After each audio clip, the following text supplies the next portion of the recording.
მე ვარ მარიამ სუხტაშვილი, ამჟამად ვარ თავისუფალი უნივერსიტეტის სტუდენტი და ჯერჯერობით არ ვარ რაღაც კონკრეტული მიმართულებით სპეციალიზებული, თუმცა ამ ეტაპზე ძალიან აქტიურად ვარ ჩართული აკადემიური კვლევების პროცესში. მათ შორის ისეთ თემებს ვიკვლევ და ისეთი თემების ანალიზის მიმართულებით ვმუშაობ, როგორიც არის, ეს შეიძლება იყოს პოლიტიკური ფილოსოფია, ლიტერატურა, ზოგადად ფილოსოფია, თუ რაღაც მსგავსი განხრები მოკლედ. და ვფიქრობ, რომ სამომავლოდაც ამ მიმართულებით ვიქნები დაკავებული და დღევანდელი შეხვედრაც მაგიტომ არის ჩემთვის განსაკუთრებულად მნიშვნელოვანი, რომ ფაქტობრივად არის ერთ-ერთი პირველი ნაბიჯი იმისთვის, რომ სამომავლოდ, ასე ვთქვათ, გავხდე საჯარო ლექციებში მომხსენებელი. და ძალიან დიდი მადლობა, რომ ამ შესაძლებლობას ჩემთან ერთად იზიარებთ.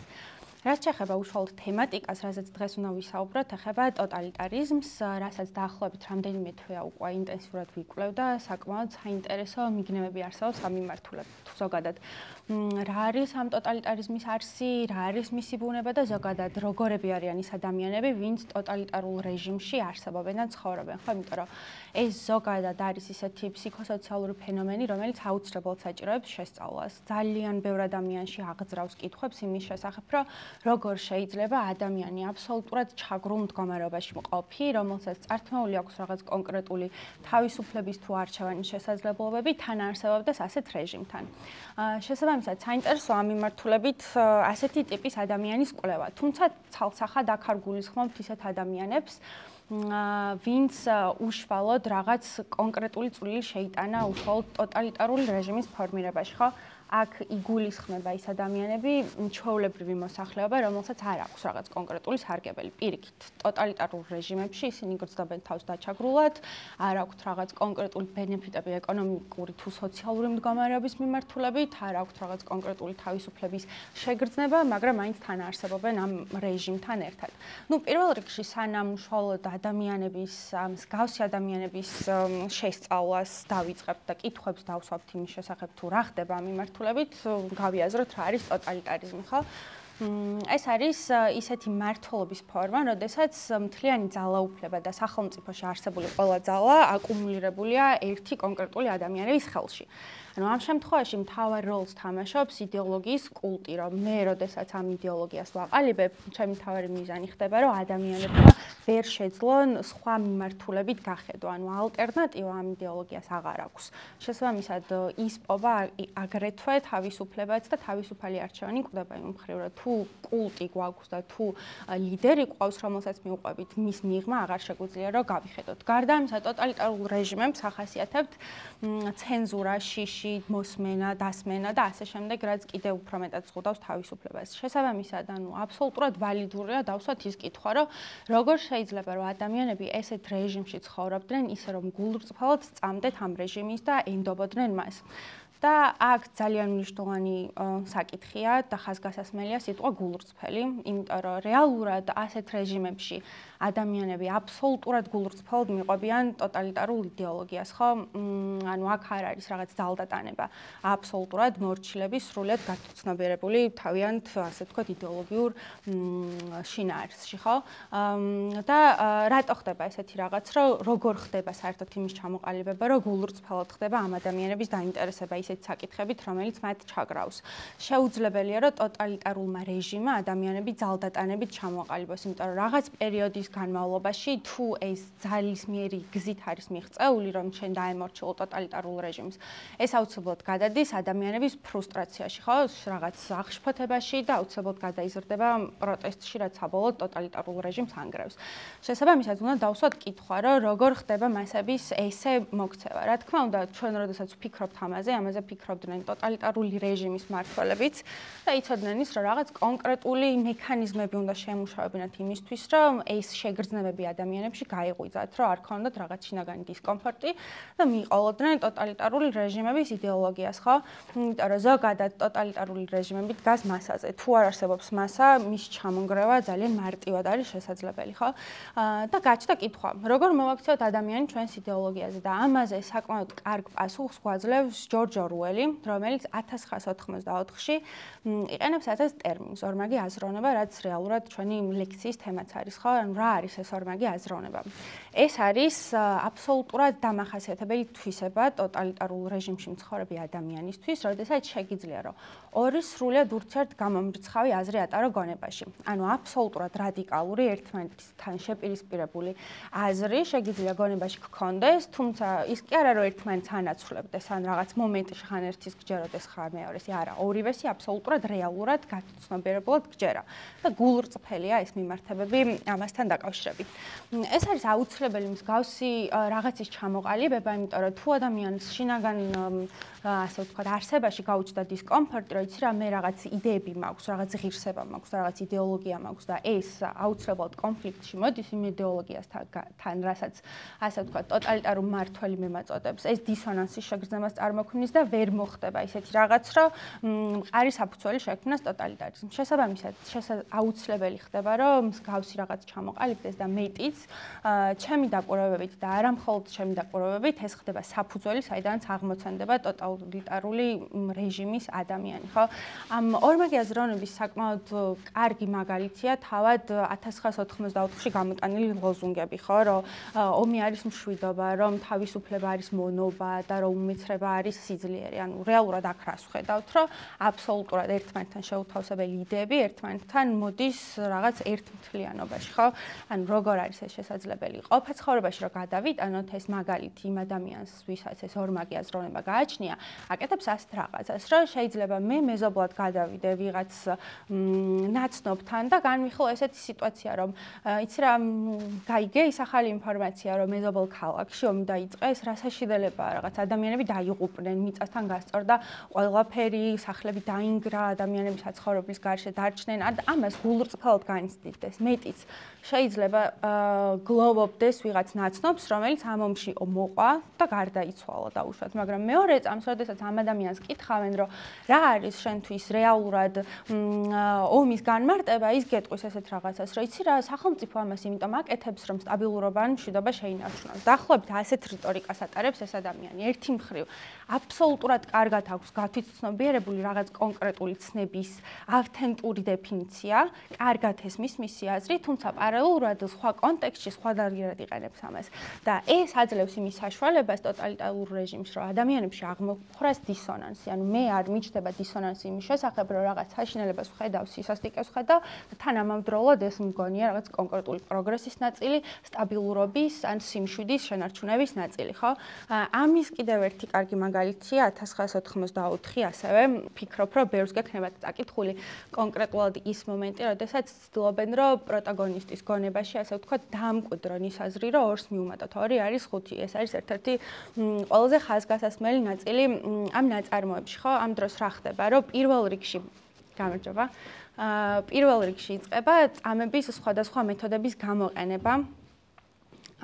პირველ რიგში იწყება წამების სხვადასხვა მეთოდების გამოყენება, რომ მოხდეს ამ კონკრეტული ადამიანის გონის ფორმაცია. რა თქმა უნდა, ეს ამ შემთხვევაში არის ფიქციური ნაწილი, იმიტომ რომ არ შეიძლება, რომ როდესაც ტოტალიტარული რეჟიმის ჩამოყალიბება მინდა და მინდა, რომ მთელი ძალაუფლება, რაც სახელმწიფოში ჩემს ხელში იქნას აკუმულირებული, ვერ წავალ და ვერ დავიწყებ თითოეული ადამიანის რაღაც ოთახში შეყვანას, წამებას და შემდეგ დეფორმირებული გონით გაშვებას. ხო, ეს რა თქმა უნდა ალეგორიაა, მაგრამ საკმაოდ რეალური ალეგორია იმ მხრივ, რომ გვაჩვენებს რამდენად მტანჯვალ და წამებელ გზას გადის ადამიანი, როდესაც მის გონს, ანუ არა პირდაპირ ეხება ტოტალიტარული მმართველი და აფორმირებს მას, ანუ დეფორმაციას განაცდევინებს, ხო?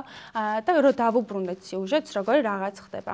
და აქ ძალიან კარგად ჩანს გულწრფელობის თემატიკაც, რომ პირველ რიგში წამება გრძელდება, რაღაც მომენტში უინსტონ სმიტი ამბობს ეს რაღაცას, რომ კი, მე მჯერა, რომ 2 მიუმატოთ 2 არის 5, მაგრამ წამება გრძელდება, იმიტომ რომ ხვდებიან წამებლები, ასე ვთქვათ, რომ ის არ ამბობს ამას გულწრფელად და პირდაპირ ეუბნებიან, რომ არა, სანამ ძირფესვიანად არ გაიაზრებ იმის აზრს, რასაც ჩვენ გეუბნებით, მანამდე არ მოხდება ეს, ხო? და ზუსტად ეს არის, რომ საბოლოოდ, როდესაც რეალურად თავისთვის ჩაილაპარაკებს პერსონაჟი, რომ იცი რა, მოდი დავფიქრდე, იქნებ მართლა 2 მიუმატოთ 2 5-ია, მხოლოდ მაშინ წყდება ეს წამების აქტი და შეუძლია, რომ გარსამყაროს შეუერთდეს, ხო? იმიტომ რომ მისი გონება უკვე ამ ეტაპზე იმდენად დეფორმირებულია, რომ აღარ შეუძლია რომ სხვა რაღაც გარე აქტორებს ამ ხრივ რაღაც მნიშვნელოვანი ზეგავლენა მოახდინოს. ეხლა რო წარმოვიდგინოთ სიტუაცია ამ წამების ოთახიდან გამოსული უინსტონ სმიტი რას შვება, ხო? შესაძლოა რაღაც კონკრეტულ კონტექსტებში მისთვის ორს დაუმატოთ 2 იყოს, ამ შემთხვევაში 4, იმიტომ რომ კონტექსტუალობიდან გამომდინარეა, ხო, ეს ყველაფერი, ანუ მის გონებაში ავთენტური არსი არსებობს ამის, მაგრამ როდესაც რაღაც კონკრეტულ სიტუაციაში დაუსვამენ ამ კითხვას, შესაძლოა გასცეს პასუხი 5 და ამისიც გულრწფელად სწამდეს, ანუ მის გონებაში ერთიც არსებობს და მეორეც არსებობს. მაგრამ რა საჭიროა, რომ მივმართოთ ორმაგი აზროვნების ტექნიკას იმ შემთხვევაში, თუ გვინდა რომ ჩამოვაყალიბოთ ტოტალიტარული რეჟიმი და იმედი არ გამოიყენებთ ამას. აქ ხდება ესეთი რაღაც, რომ თუ დაუშვათ ვიფიქრებთ იმაზე, რომ სრულად ამოვურეცხოთ ამ ადამიანებს რაღაც კონკრეტული დეფინიცია გონებიდან და სრულად ახალი რაღაც ჩაუდოთ გონებაში, ეს არ იმუშავებს და არ იმუშავებს რატომ? თუ მე მაგალითად ვიფიქრებ იმაზე, რომ ავდგეთ ამ შვიდობის ცნება შევცვალო ომის ცნებით, აქ უბრალოდ მოხდება ლექსიკური მარაგის გადანაცვლება, ხო, რომ უბრალოდ რო წარმოვიდგინოთ, რომ ჩვენთვის თავიდანვე ომი იყო შვიდობა, ანუ ეგრე იქნება, უბრალოდ შეიცვლება სახელი და მეტი არაფერი. მაგრამ აქ აუცილებელია, რომ რაღაც კონკრეტულ დადებით დეფინიციასთან იყოს მიბმული სიტყვა, რაზეც ჩვენ გვინდა რომ მანიპულაცია მოვახდინოთ, ხო, ამას აკეთებს ტოტალიტარული რეჟიმის მმართველიც, ხო? რომ არსებობს რაღაც კონკრეტული სიტყვა, რომელიც თავიდან ბოლომდე ასოცირდება ამ ადამიანისთვის დადებით კონტექსტთან და მე შემომაქვს რაღაც ახალი სრულად დამატებითი იმისთვის, რომ ეს გამოვიყენო ჩემს სასარგებლოდ. ესეთ რაღაც ხდება დაახლოებით რეჟიმში. მაშინ როდესაც საუბრობდით უშუალოდ 1994-ის ამ სიუჟეტზე, აუცილებელია წამების სიუჟეტზე რომ საუბრობდით, ხო, რეალურად როგორც გითხარით ეს ფიქციაა, მაგრამ რეალობაში იყენებენ განსხვავებულ მექანიზმებს და ეს განსხვავებული მექანიზმები ძალიან მრავლად არის გაფანტული, ასე ვთქვათ, და ეს სწორედ ეს მეთოდები ეხმარება მმართველს, რომ მიიყვანოს ეს ადამიანები ორმა გაზროვნებამდე, იმიტომ რომ რაც არ უნდა გელაპარაკოთ და უშუალოდ თქვენ ვერ მოხდება თქვენი გონების გახლეჩვა, ხო, აუცილებელია რომ რაღაც შემამზადებელი ეტაპი გავიაროთ ამისთვის და რაღაც პრეცედენტი შევქმნათ იმისთვის, რომ საბოლოოდ შეიკრას ეს აბსურდული გონი, კოლექტიური გონი, რასაც ქვია, იმიტომ რომ ეს ერთ ადამიანს არ ახასიათებს, მასობრივად ხდება ეს. ამისთვის საჭირო ხდება მექანიზმების შემუშავება. ამ შემთხვევაში ლექციის ფარგლებში შევეცდები რომ განვიხილო 2 ძირითადი მიმართულება, რაც ვფიქრობ, რომ ყველაზე მნიშვნელოვანია ამ საკითხის გასააზრებლად. მათ შორის ერთ-ერთი მექანიზმი არის ის, რაც ასე ვთქვა და შესაძლებელს ხდის, რომ ორმაგი აზროვნება ჩამოყალიბდეს და მეორე არის მექანიზმი, რომელიც შესაძლებელს ხდის, რომ ეს ორმაგი აზროვნება შენარჩუნდეს, ხო? პირველ შემთხვევაში, რამდენადაც არ უნდა გაგიკვირდეთ, ხდება თავისუფლების მნიშვნელობაზე აპელირება. ანუ თავისუფლების გაძლიერებული შეგრძნების მიწოდება მოსახლეობამდე. ანუ რამდენად კომიკურად და აბსურდულად ჟღერს, წარმომიდგენია, ხო? წარმოგიდგენიათ თქვენს, რომ როგორ შეიძლება ტოტალიტარმა, ასე ვთქვათ, თავისუფლებაზე ზედმეტი კონცენტრაციით შექმნას ესეთი ტირანული რეჟიმი, ასე ვთქვათ, მაგრამ საკმაოდ რეალურია. ეს იმიტომ ხდება, რომ რეალურად ტოტალიტარიზმმა იცის, რომ არ სჭირდება არსებითად რაიმე ახალი ცნების შექმნა. კარგად ესმის ადამიანის ფსიქოლოგიის და ხვდება იმ კონკრეტულ მოცემულობებს, რომლებიც შეუძლია გამოიყენოს, რომელიც შეიძლება დაასტიმულიროს და აქედან აღმოაცნოს რაღაც სრულად ახალი კონცეფცია და სწორედ ეს არის თავისუფლება. ამის განმარტებისთვის აუცილებლად გვჭირდება ეგზისტენციალიზმის ფილოსოფია, რომელიც სრულად ფოკუსირდება ამაზე, ხო? რეალურად რა არის თავისუფლება? ანუ ყველა თქვენგანისთვის დარწმუნებული ვარ, რომ ეს არის რაღაც დადებითი კონცეფცია, ხო? სარტრი ამბობს ესეთ რაღაცას, რომ ადამიანებს რეალურად მოსჯილი გვაქვს თავისუფლება. მიუხედავად იმისა, რომ აბსოლუტურად დადებითია ჩვენთვის, თავისი მძიმე შედეგებიც მოაქვს. მათ შორის ეს არის პასუხისმგებლობა. რაც მეტად გაწვდი მე შენ თავისუფლებას, მით უფრო იზრდება შენი პასუხისმგებლობა ამ მხრივ. და ის საკმაოდ და ძალიან მნიშვნელოვნად მძიმე წნეხია ასეთი ადამიანებისთვის და არა მხოლოდ ტოტალიტარულ რეჟიმში მცხოვრები ადამიანისთვის, ყველასთვის. აი მაგალითად მე რომ აუცილებელი აქ აღინიშნოს, რომ ყველანი აბსოლუტურად ვართ თავისუფლები და ზოგადად ვატარებთ ამ სიმძიმეს, რაც თავისუფლებას მოაქვს, რომ მე რომ არჩევანს არ ვაკეთებ, ეგეც კი არჩევანია, მე გავაკეთე, რომ არჩევანი არ გამეკეთებინა. მსგავსი, ასე ვთქვათ, შინაარსდევს ამაში.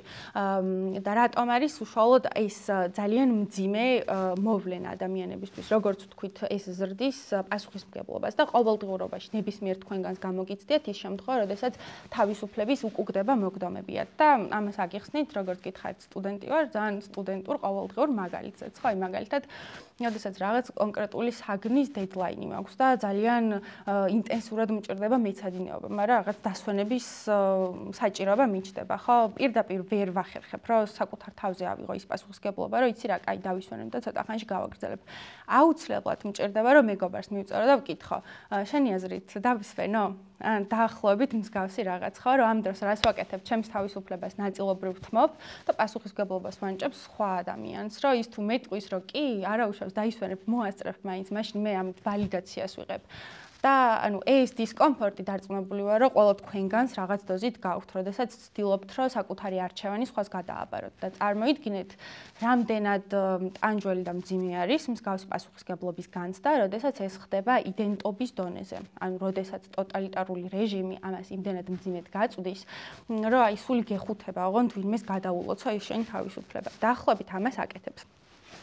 ამის ძალიან კარგი მაგალითია აიხმანის პროცესი. აიხმანი იყო ადამიანი, აიხმანი იყო ადამიანი, რომელმაც ასე ვთქვათ, პირდაპირ მოაწერა ხელი 6 მილიონი ებრაელის საკონცენტრაციო ბანაკებში გადანაწილებას ჯერ და შემდგომ მათ სიკვდილს, ასე ვთქვათ, ხო?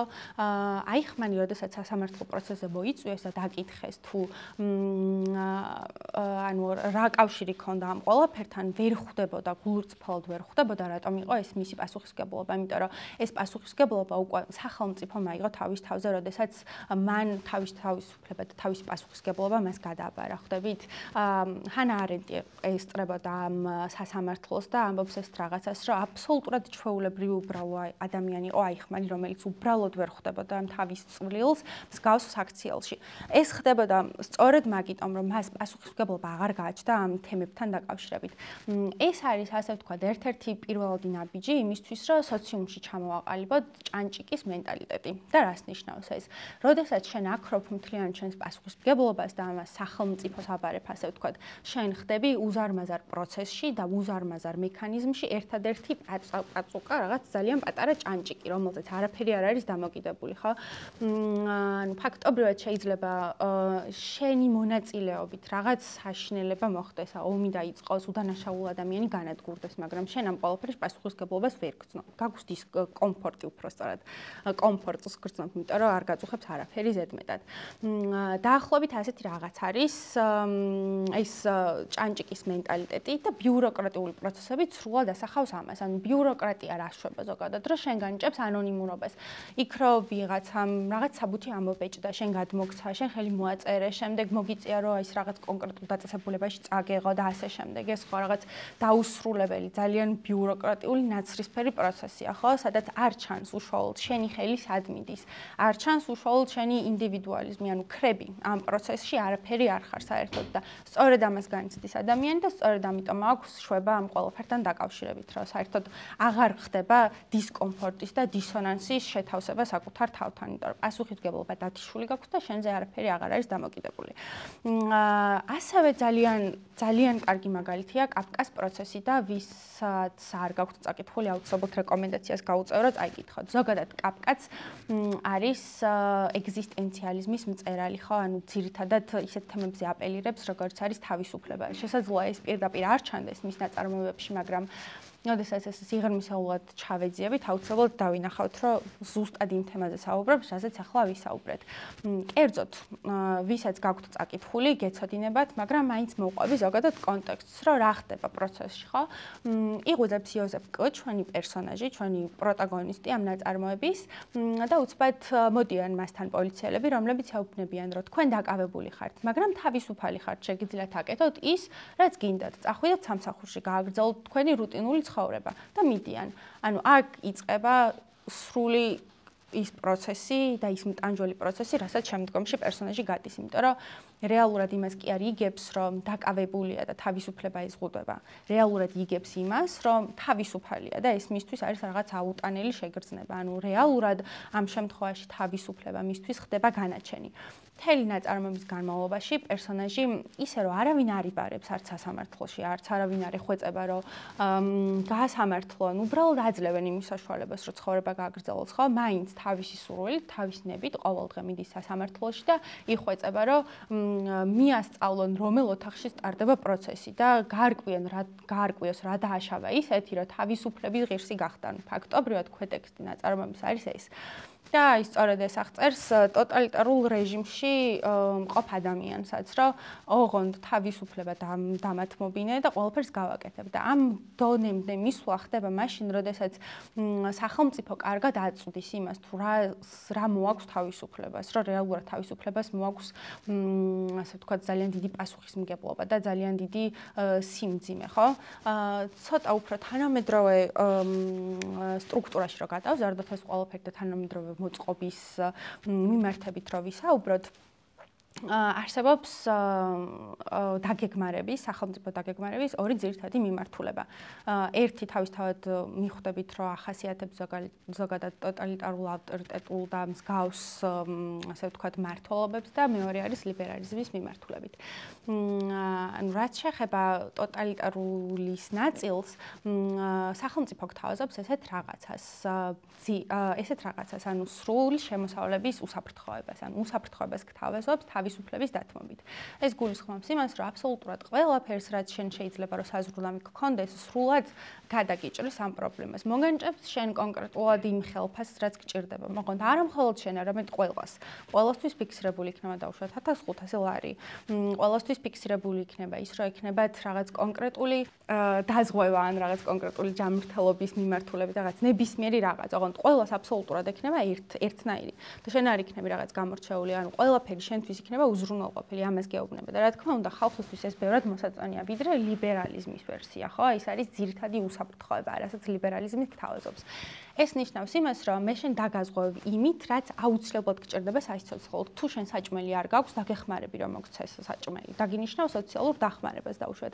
თუ შენ საცხოვრებელი არ გაქვს, მოგცემ საცხოვრებელს, არ ვიცი, ნებისმიერ რაღაც, რაც ადამიანს თუ უკვდები, რაღაცას დაგიფინანსებ და გადაგარჩენ. ხო, ეს არის ლიბერალიზმის პრინციპი, მაგრამ როდესაც ტოტალიტარიზმზე ვსაუბრობთ, სრულ დაგეგმარებას გვთავაზობთ. დაგეგმილი ეკონომიკა არის ზუსტად ის ტერმინი, რაც ამას შეესაბამება, ხო? აბსოლუტურად ყველა ასპექტი უნდა დაგეგმოს, რომ შენ მოგანჭროს კომფორტი, ანუ შენ გადაწყვეტილებების მიღება აღარ გჭირდება. შენ გაქვს კონკრეტული სამსახური, რომელსაც ვერ გამოიცვლის, სხვათა შორის, იმიტომ რომ ეს მოგენიჭა უკვე და მორჩა, შენ პასუხისმგებლობა ჩაიხსენი, შენზე აღარ არის გადაწყვეტილების მიღება, შეცვლი თუ არა სამსახურს, ხო?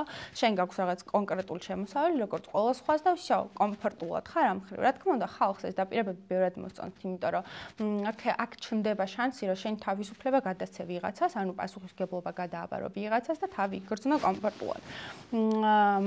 აი ეს არის მოკლედ ზოგადად არსი ამ ყველაფრის, ეს რომ შევაჯამოთ, უშუალოდ თავისუფლების მექანიზმის, რაც იწვევს იმას, რომ საბოლოოდ ასე ვთქვათ, აწვება და ასტიმულირებს ადამიანებს, რომ გამოიმუშაონ ნორმაგი აზროვნება.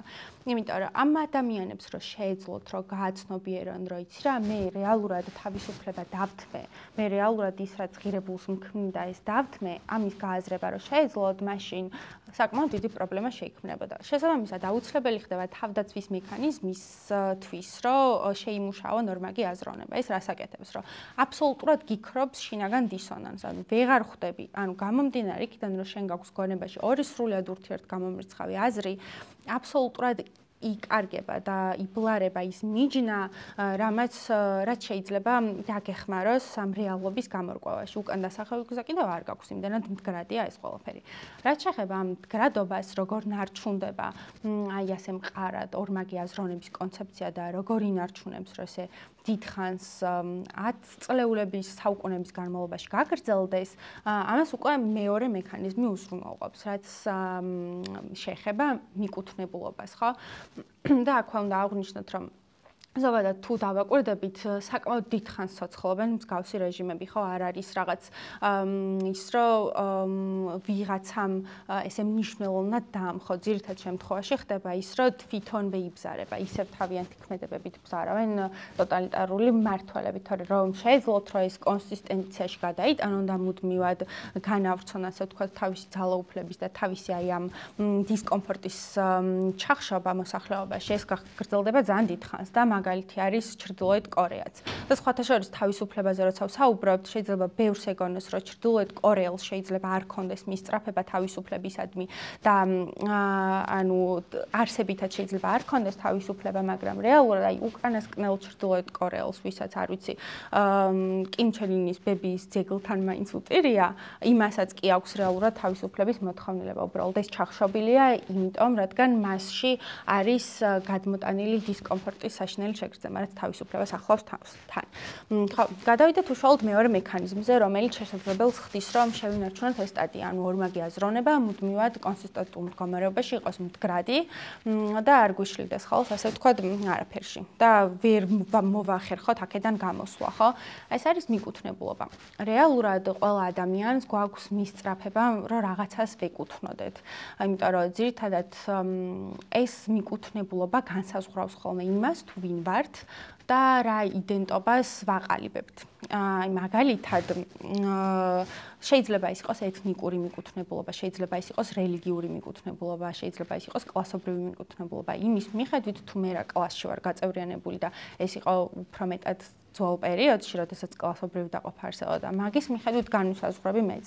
მათ შორის რელიგიაც, რამდენადაც არსებობს რაღაც რელიგია და რამდენადაც ვარ მის და ლოიალური, იმდენად განვისაზღვრები მეც. თუმცა ტოტალიტარული რეჟიმი რას აკეთებს? ტოტალიტარულ რეჟიმს უნდა რომ ერთადერთი მიკუთვნებულობის ობიექტი იყოს თავად სახელმწიფო. ანუ ვერ შეძლონ ადამიანებმა სხვა კონკრეტულ ჯგუფებში თავის რეალიზება და თვით იდენტიფიკაცია, ხო? იმიტომ რომ იმდენად ხარ თავისუფალი და იმდენად ხარ დამოუკიდებელი, რამდენადაც საკუთარი გადაწყვეტილებით მიაკუთვნებ თავს რაღაც კონკრეტულ ჯგუფებს, ხო? და ასე შემდეგ. ეს არ აწყობს ტოტალიტარულ რეჟიმს და რას აკეთებს ზოგჯერ ხელოვნურად, ან ზოგჯერ ბუნებრივად ახორციელებს ისეთი ჯგუფების ლიკვიდაციას, რომელმაც შეიძლება რომ ჩვენ რაღაც კონკრეტული იდენტობის მახასიათებელი შეგვძინოს. და ამის ძალიან კარგი მაგალითია სტალინის ქმედება. 1920-30-იან წლებში აბსოლუტურად გაცნობიერებულმა გადადგა ეს ნაბიჯი და ამაში იყავით დარწმუნებულები, რომ ეს იყო აბსოლუტურად მეთოდოლოგიური მიდგომა იმისთვის, რომ მიკუთვნებულობის შეგრძნება ჩაეხშაო მოსახლეობაში. და რა გააკეთა? დაიწყო კლასობრივი, ასე ვთქვათ, დანაწევრების და ზოგადად კლასების სრული ლიკვიდაცია. იქ არსებობდა ბურჟუაზია, იქ არსებობდა კულაკები, ეგრეთ წოდებული პრივილეგირებული გლეხები, იქ არსებობდნენ შედარებით მაღალი საზოგადოება, ინტელიგენცია და შემოიტანა კოლექტივიზმის აი საშინელი ცნება, რომლითაც მოახერხა და ეს ადამიანები აბსოლუტურად ერთგვაროვან მასად გადააქცია. ანუ აქ აღარ არსებობდა არც კლასი, აღარ არსებობდა აღარც მიკუთვნებულობა ცალსახად, ხო? ანუ კოლექტივიზმი ზოგადად მაგიტომ არის ძალიან სახიფათო ცნება. ზოგადად შესაძლოა ვიღაცამ ეს განიხილოს დადებით კონტექსტში, მაგრამ ყოველთვის კოლექტივიზმი აუცილებლად გადაიზრდება ხოლმე ტირანულ რეჟიმში, ან რაღაც ტოტალიტარულ, ან მის მსგავს რეჟიმში, იმიტომ რომ ეს გულისხმობს ყველანაირი განსხვავების აღმოფხვრას, ანუ საერთო კოლექტივის შექმნა, სადაც ყველა ერთნაირად თანასწორია და არ არსებობს კონკურენცია. მაშინაც რასაც ვსაუბრობთ დაგეგმილ ეკონომიკაზე, დაახლოებით იგივეა, ხო, რომ ანუ ყველას ერთნაირი თანაბარი პირობები გვაქვს და არ არსებობს კონკურენცია. მე თუ რაღაცას ვიშრომებ, ჩემი შრომით ვერ შევძლებ, რომ მივაღწიო რაღაც კონკრეტული განვითარების დონეს. იმიტომ რომ აქ აუცილებლად უნდა იყოს ფიქსირებული ყველაფერი. მე თუ რაღაც შემთხვევით და ზედმეტი ვიშოვე ჩემი შრომით და ჩემი ცოდნით, აუცილებლად წამართმევენ ამას და სხვასთან გადაანაწილებენ, ხო? ეს რა თქმა უნდა არ არის ლიბერალიზმის საფუძვლებს მოკლედ სრულიად ცდება. შესაბამისად, სტალინმა შემოიტანა ეს კოლექტივიზმის ცნება, პირველ რიგში დაიწყო ამ კლასების ლიკვიდაცია, შესაბამისად გაქრა რაღაც კონკრეტული ისეთი ჯგუფები, რომლებსაც თავს მიაკუთვნებდი. ზოგადად ტოტალიტარულ რეჟიმებსაც მაგიტომ ახასიათებთ ეს, რომ რელიგია აკრძალულია ხოლმე, იმიტომ რომ რელიგია უნდა იყოს თავად კულტი და თავად ის ლიდერი, რომელიც მმართველის სახით წარმოგვიდგება და ჩრდილოეთ კორეაშიც ესეა. ასევე გარდა ამისა, დაიწყო სტალინმა ისეთი ადამიანების რეპრესირება და გადასახადი, დასახლება, ვინც შედარებით მაღალ საზოგადოებას წარმოადგენდა. ძირითადად ეს წნეხი მიდიოდა კულაკებზე, ან ეს წნეხი მიდიოდა ინტელიგენციებზე, რომლებიც ან ჩაცხრილეს, ან გადაასახლეს, მოკლედ ყველანაირი ალტერნატივა მოისპო. საბოლოო ჯამში მივიღეთ ისეთი სურათი, რომ ლოიალობის ერთადერთ ობიექტად გვესახებოდა სახელმწიფო. ანუ ჩვენთვის მიკუთვნებულობის შეგრძნება მთლიანად დაისახკუთრა სახელმწიფომ და გავხდით მისი ნაწილი, ხო? და სხვათა შორის ამ მდგომარეობას, რა მდგომარეობაში ვარდება ამ დროს ხალხი ქვია სოციალური ატომიზმი. სოციალური ატომიზმი ნიშნავს გაუცხოებას, აბსოლუტურად იზოლაციას და ზოგადად იზოლაციაზე დგას ასევე ტოტალიტარული რეჟიმები, ხო? ადამიანმა ძალიან უცხოდ, იზოლირებულად იგრძნო თავი, მისთვის აღარ არსებობდა კლასი, ან ვეღარ იტყოდა იმას, რომ მე ბურჟუა ვარ, ან მე ინტელიგენციის წარმომადგენელი ვარ, იმიტომ რომ მოისპო ეს, ანუ ერთადერთი რაც შეიძლება ითქვა, რომ მე ამ რეჟიმის ნაწილი ვარ და მართლაც რომ გახდა ამ რეჟიმის ნაწილი, ხო? დაახლოებით, ანუ ასეთი პროცესები მიმდინარეობს ზოგადად. გარდა ამისა, სტალინმა რაც შემდგომში მოიმოქმედა, იყო ის, რომ იმის გარდა, რომ კლასების ლიკვიდაცია მოახდინა, რაღაც პერიოდი შეისვენა, გამოიყენა ეს დრო ფიქრისთვის და შემდეგ დაიწყო სრულიად ახალი მექანიზმების ამოქმედება. ანუ გადავიდა პირად ურთიერთობებზე, შემოიტანა დასმენის პრაქტიკა, რითაც გააქრო ასევე მიკუთვნებულობა და იმის შეგრძნება, რომ რაღაცას ეკუთვნი უშუალოდ პირად ურთიერთობებში. ანუ მე შენი მეზობელი ვარ და მე რო შენთან მოვდივარ და უშუალოდ სასაუბროდ, ეგეც აღარ არსებობს, იმიტომ რომ არსებობს დასმენის პრაქტიკა. თუ სადმე წავასწრებ ამ ჩემს მეზობელს, რომ რაღაცას ისე აკეთებს, რაც რეჟიმს არ მოეწონება, მე მას აუცილებლად დავასმენ და რას ნიშნავს ეს, რომ მე აღარ მივეკუთვნები და აღარ გამაჩნია ის როლი, რომ ვარ მეზობელი, აღარ გამაჩნია ის როლი, რომ მე ვარ ნათესავი. მხოლოდ და მხოლოდ გამაჩნია ის როლი, ისევ და ისევ, რომ მე ვარ ამ რეჟიმის ნაწილი, ხო? გარდა ამისა, აი ამ მექანიზმის შენარჩუნებას, გულისხმობ ორმაგაზროვნებას, მიკუთვნებულობის შეგრძნების გაქრობის გარდა, ასევე ეხმარება ტოტალიტარული ეგო. და რას ნიშნავს? ანუ ამ ყველაფერთან ერთად ყალიბდება ego, რომელიც გიკრძალავს, რომ ნებისმიერი აზრი, რომელიც რეჟიმის საპირისპიროდ იქნება შენს გონებასთან მოსული, აუცილებლად აი ყველანაირი შეკითხვის გარეშე უნდა იქნას გაქარწყლებული და გამქრალი. მათ შორის ეს არ გულისხმობს იმას, რომ ვიღაც მოვა ჩემთან და დამელაპარაკება და შეეცდება რომ მითხრას, რომ იცი რა, შესაძლოა შენ არასწორი ხარ, როდესაც ამ რეჟიმის გწამს. არა, ანუ შინაგანად თუ გაჩნდება, აი როგორც შემოჭრილ ვირუსს ორგანიზმში, ისე იბრძვის შენი ego ამ იდეებს, რომ არ მოხდეს დაუშვათ გადახრა ტოტალიტარული რეჟიმიდან რაღაც სხვა მხარეს. შესაბამისად ეს ტოტალიტარული ეგოს კონცეფციაც, რაც ყალიბდება ამ ყველაფრის შემდგომ და ზოგადად მიკუთვნებულობის შეგრძნებას ამაგრებს ორმაგაზროვნებას. ანუ ერთადერთი ალტერნატივა მაქვს დარჩენილი და ეს სახელმწიფოა, ხო? მაგალითად, ამ დროს, როდესაც შენ ტოტალიტარული ეგოთი ხარ მოცული, ისევ 1984-ის მაგალითი რო ავიღოთ, უინსტონ სმიტი ვერ შეძლებდა, რომ თავისთვის დაესვა ესეთი კითხვა. თუ არსებობს ობიექტური ჭეშმარიტება, რატომ ვერ ვიტყვით, რომ 2+2 4-ია? და ანუ ვერ შეძლებს ფიზიკურად ამ შეკითხვის დასმას, იმიტომ რომ ის შეგრძნება, ან ის აზრი, რაც მასში იბადება, აუცილებლად ქარწყლდება ეგრევე და ქრება, იმიტომ რომ არის ამ ეგოს, ასე ვთქვათ, შეტაკება. საბოლოოდ, ანუ ეს ყველაფერი რო შევაჯამოთ, დავვლაგდეთ, რა ხდება, ხო? ანუ რა არის, ასე ვთქვათ, ტოტალიტარული რეჟიმის ამოსავალი წერტილი. ეს არის ორმაგი აზროვნება, რომელიც გააძლევს იმის შესაძლებლობას, რომ დისკომფორტი და დისონანსი საერთოდ აღარ არსებობდეს შენში. და რა მექანიზმები თამაშობენ ამას? ეს არის პირველი თავისუფლების მწველი შეგრძნების მიწოდებით, რომ შენ ხარ თავისუფალი და ეს კლავს ადამიანს იმ წამსვე და მეორე არის ის, რომ მიკუთვნებულობის შეგრძნება და მთლიანად ორიენტირი ამ მხრივ გადმოგაქვს შენზე, რითიც აბსოლუტურად ლოიალურს ხდი ადამიანს.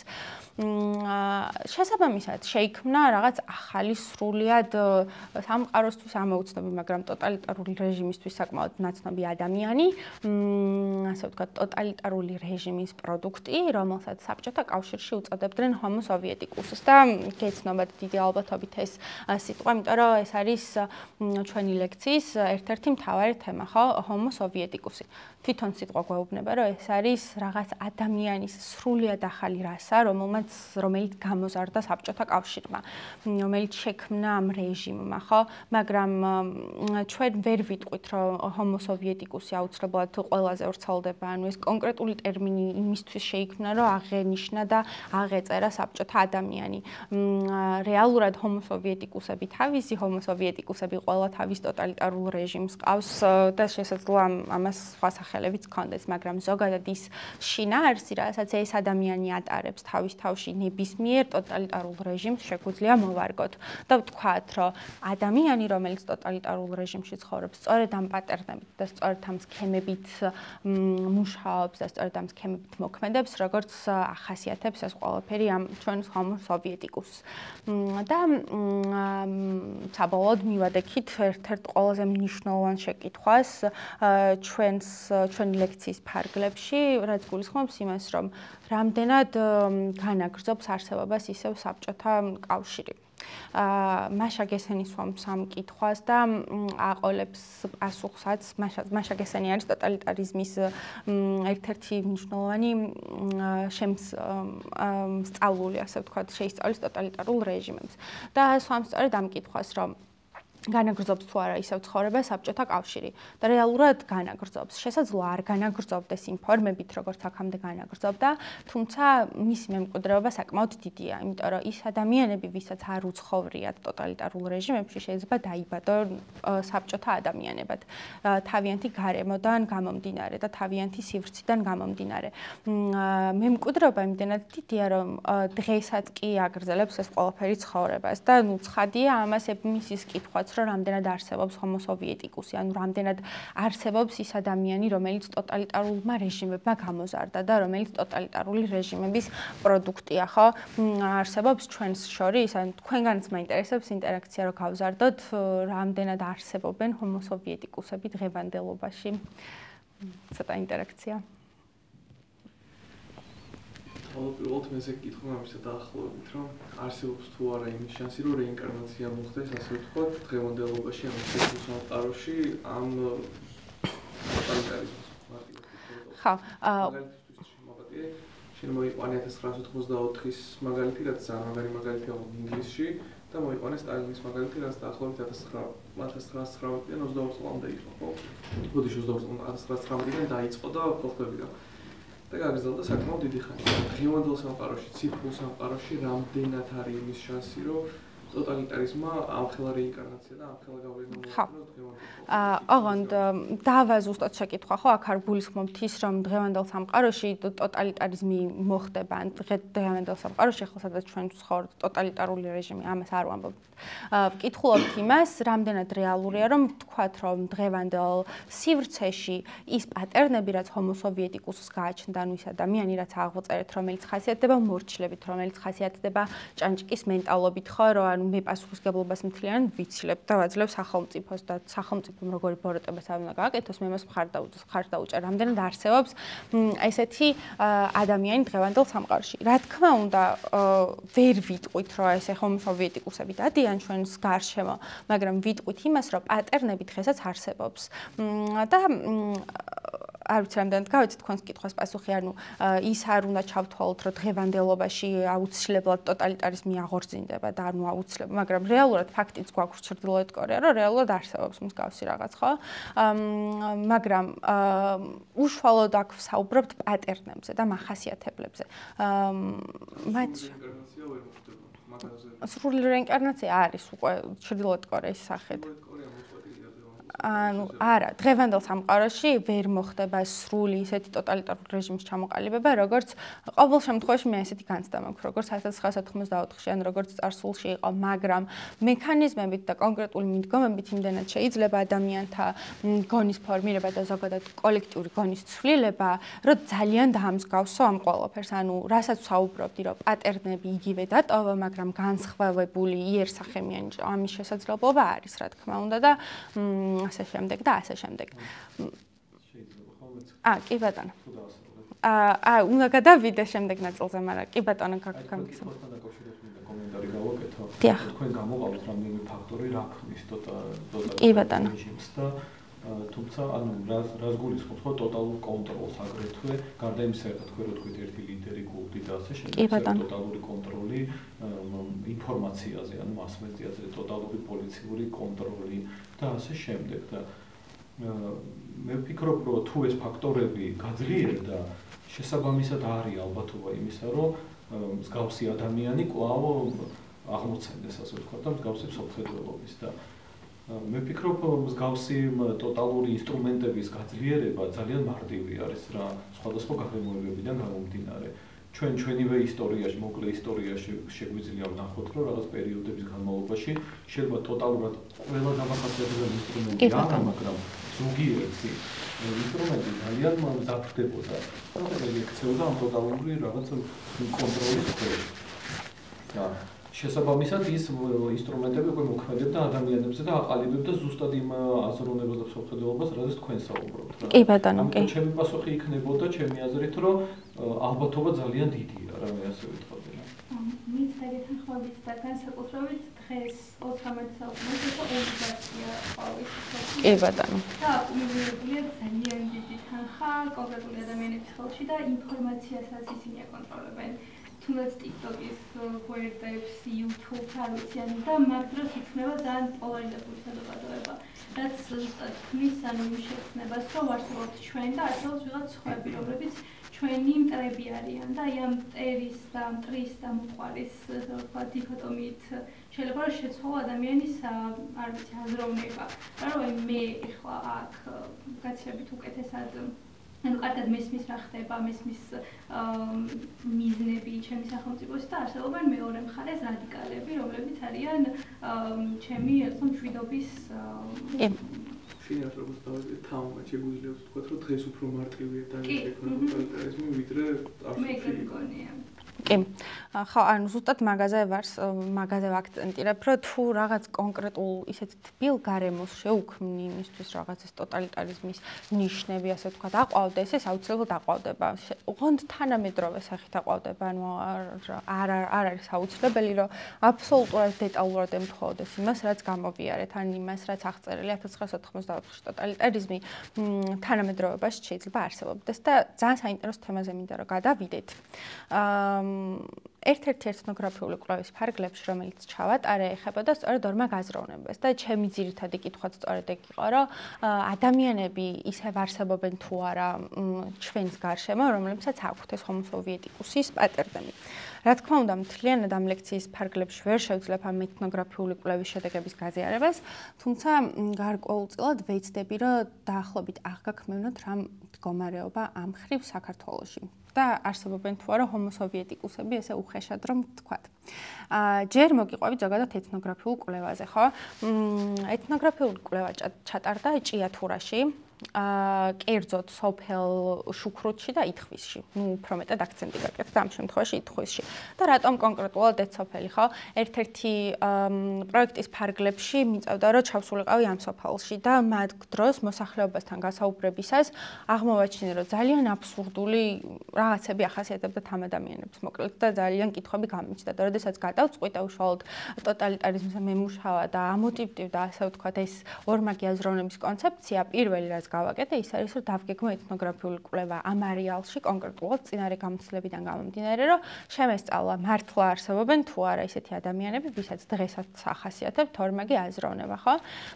და ჩავედი, რამდენიმე დღე დავყავი, გავესაუბრე ადამიანებს და მნიშვნელოვანი აქ კონტექსტი რა, კონტექსტში უწევთ ადამიანებს ცხოვრება, არ ვიცი, რამდენად გაქვთ ინფორმაცია ჭიათურის შესახებ, მაგრამ ძალიან დიდი პრობლემები აქვს მოკლედ ამ ნაწილს.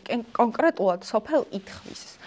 ეს რაღაც მოხდა, რომ კომპანიამ ჯორჯიან მანგანეს დიდი ალბათობით თქვენთვის ცნობილი იქნება სრულად გაუფრთხილებლად, მოსახლეობის გაუფრთხილებლად დაიწყო შემაღლებულ ადგილას არის მოკლედ ეს სოფელი და შიგნიდან დაიწყო, ესე ვთქვათ, თავის მარაგის მანგანისის გამოყება.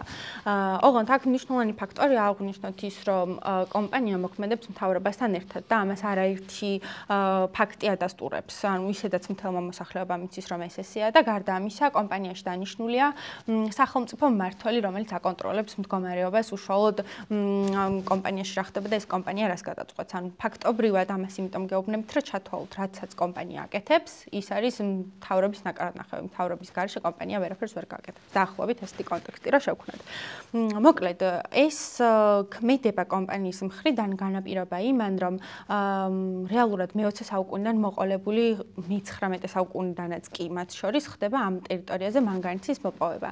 და გამოილია ცხადია, მაგრამ ადრე რაღაც ერთ პატარაზე ჩახვიდოდი მიწაში და გათხრით რაღაც ძალიან მცირე ნაწილს ეგრევე ჩანდა, მაგრამ ეხლა გიწევს, რომ ძალიან დიდი მანძილით ჩახვიდე და ამთხარო, რომ ამოიღო ეს შენთვის სასურველი, ასე ვთქვათ, წიაღისეული, ხო?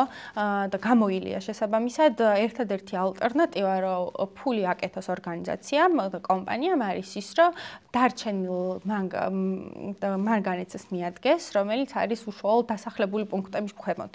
ცხადია, არ შეიძლება ამის გაკეთება და მით უმეტეს სოფელი საერთოდ არ იყო გამფრთხილებული, რომ მსგავსი რაღაც მოხდებოდა, მაგრამ კომპანიამ გაუფრთხილებლად დაიწყო მათ ქვეშ, ასე ვთქვათ, სამუშაოების წარმოება და მოხდა რა?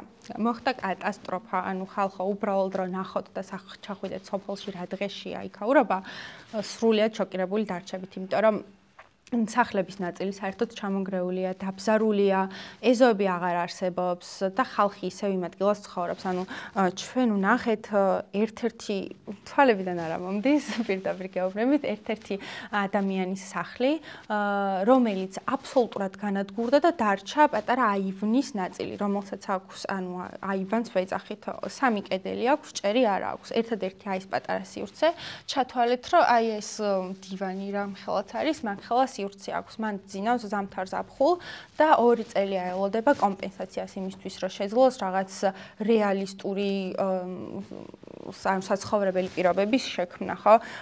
და ამ ტერიტორიაზე ძინავს სრულიად მარტო მოხუც 80 წლამდე მიღწეულ კაცს და ეს იყო საშინელება. გარდა ამისა, დანგრეულია სახლები. ერთი ადამიანის სახლი იმდენად იყო გაბზარული, ცოტა შეიძლება სასცილოდაც მოგეჩვენოთ, რომ ლოგინზე სწორად რო დაეძინა, ქვემოდან უნდებდა, ასე ვთქვათ, აგურებს, იმიტომ რომ ქვემოდან გათხრება იმდენად დახარა ეს, რომ სახლი მთლიანად წაქანდა, ასე ვთქვათ. მოკლედ, საშინელი მდგომარეობა. ჩავედით და გავესაუბრებთ ამ ადამიანებს და მქონდა ის მიზანი, რომ არა მხოლოდ გამეგო ამათი პრობლემები და საჭიროებები, ასევე გამეგო აქვთ თუ არა რეალურად ორმაგი აზროვნება. ამ ორმაგ აზროვნებას ცალსაღად ახასიათებს აბსურდულობა, რომ აი აბსურდია, რომ ეს აი ორი ურთიერთგამომრიცხავი იდეები მჯეროდეს, ხო? ეს აბსურდი გადაიზრდება ხოლმე ქცევაშიც მათ შორის, როდესაც ვსაუბრობთ ტოტალიტარული რეჟიმის ადამიანებზე და ეს აბსურდი ცალსაღად შესამჩნევი იყო ერთ-ერთი რესპონდენტის მაგალითზე, რომელიც გავიცანი სწორედ ამ სოფელ ლიტხვისში. პირველად, როდესაც შევედი მის სახლში, დავინახე, რომ აკეთებდა რემონტს. ოღონდ რემონტს აკეთებდა ერთ-ერთ ყველაზე საშიში ზონაზე, რომელიც როდის ჩაინგრევა, ღმერთმა არ იცის. ყველაზე კრიტიკულ წითელ წერტილზე აკეთებდა, ასე ვთქვათ, სახლის რემონტს. საუბარში რო შევედით, მოაყოლა ესეთ რაღაც. თქვა, რომ აი გუშინ წინ ჩამომენგრა ეს კედელი და დღეს კიდე ამას ვაშენებ. ხვალ კიდე ჩამომენგრევა და კიდე ასაშენებელი მექნება. საბოლოოდ დაამატა ისიც, რომ დაახლოებით 1 წელია 3 დღეში ერთხელ რემონტს აკეთებს. და ისიც მოამატა, რომ დაახლოებით თავისი სახლი რამდენადაც რეალურად არის შეფასებული, მაგდენი თანხა უკვე რემონტებში დახარჯა. ანუ ესეც მე ვფიქრობ, რომ ორმაგი აზროვნების გამოხატულება, იმიტომ რომ ძალიან აბსურდულია მსგავსი ქცევა და ძალიან რთულია, რომ ამას რაღაც ლოგიკური ახსნა მოუძებნო თავის თავში, ხო, ანუ რატო მაკეთებ თუ იცი რომ ხვალ ცენტრში გადაშმორებ მგონია რომ ყველასთან გადაჭიმს სტრატეგია უკდა და ამ ადამიანებს ეს არის და მიუხედავად იმისა რომ განცდით მოვედი რომ ჩემი ძალიან სოვიეტიკოს სვამჩნევ და მარტივად თქვენ საუბარში ისიც დავინახე და ძალიან მტკივნეული იყო რომ შეიძლება ამ პოლიტიკურ სტანდარტში მეც ვარდებოდე მე მგონი რომ როგორც ვთქვათ, ხოლმე ალბათ კონდეს აქცენტი საკუთარი თავისკენ შებრუნება ძალიან მნიშვნელოვანი და ეს და ვიცოს რომ ამ სტანდარტების სტანდარტში არ ჩავარდეთ და ვიცი ვფიქრობდი გამოსავალზე ყოველდღე არის და ალბათ განსხვავებული პროცესები. სხვათა შორის განათლებაზეც გეტყვით ერთ-ორ სიტყვას. როგორც აღმოჩნდა, განათლება არ არის, ხშირ შემთხვევაში არის განმსაზღვრელი ფაქტორი, მაგრამ როდესაც ეს ტოტალიტარული რეჟიმის წნეხი ძალიან დიდია, ზოგჯერ განათლება საერთოდ არ თამაშობს როლს, ასე ვთქვათ, იმიტომ რომ საბჭოთა კავშირის პერიოდშიც ინტელიგენციაც მოექცა ამ ყველაფრის საზღვრებში, ასე ვთქვათ, და ელიტა. ოღონდ აქ არ ვსაუბრობთ იმაზე, რომ გაცნობიერებულად მოიქცნენ ამ რეჟიმის მხარეს, აქ არ ვამბობთ იმას, რომ რაღაც სარგებელს იღებდნენ რეჟიმისგან და მაგიტომ აწყობდათ, ანუ განათლებული ადამიანებიც ამ ყველაფრის მასში იყვნენ. მათ შორის მე-19 საუკუნეზე როცა ვსაუბრობთ და როცა ვსაუბრობთ ილია ჭავჭავაძის პერიოდზე, არ ვიცი რამდენად იცით, მაგრამ ერთადერთი ადამიანი, ვინც მაგ პერიოდში ამბობდა, რომ ჩვენ რაღაც თავისუფლებისკენ ძიება და ჩვენი ეროვნული სულისკვეთების გაღვევა უნდა დავიწყოთ რუსეთის გარეშე, იყო სოლომონ დოდაშვილი, ერთადერთი ადამიანი მაგ პერიოდში. მათ შორის ილია ჭავჭავაძეც და ნებისმიერი სხვა მოღვაწე მაგ პერიოდში ამტკიცებდა იმას, რომ ჩვენ თავისუფლება უნდა მოვიპოვოთ აუცილებლად რუსეთის გავლით. და ძალიან ბევრი ადამიანი, ძალიან ბევრ რეფორმებს ატარებდა მთავრობასთან ერთად მოქმედებდა, ასე ვთქვათ, იმ აბსოლუტურად გულწრფელი რწმენით, რომ საქართველოს ეხმარებოდა და მართლა ეხმარებოდა. ძალიან ბევრი ადამიანი ყავს ესეთი, მაგრამ რეალურად მათ გონებაში არასდროს არ არსებულა, ბევრის გონებაში არასდროს არ არსებულა ის ფიქრი, რომ ჩვენ რუსეთი არ გვჭირდება იმისთვის, რომ დამოუკიდებლები და თავისუფლები ვიყოთ. ხვდებით, რას ვამბობ? ანუ შესაბამისად, აქედან მივდივართ იმ დასკვნამდეც, რომ ბევრი განათლებული ადამიანიც შესაძლოა მოექცეს მსგავსი პროპაგანდის და მსგავსი ტოტალიტარიზმის წნეხის ქვეშ, ასე ვთქვათ. და ძალიან მინდა რომ ამის შემდეგ ბევრი გაიგოთ სოლომონ დოდაშვილზე, იმიტომ რომ ერთ-ერთი ძალიან დიდი ქართველი იყო.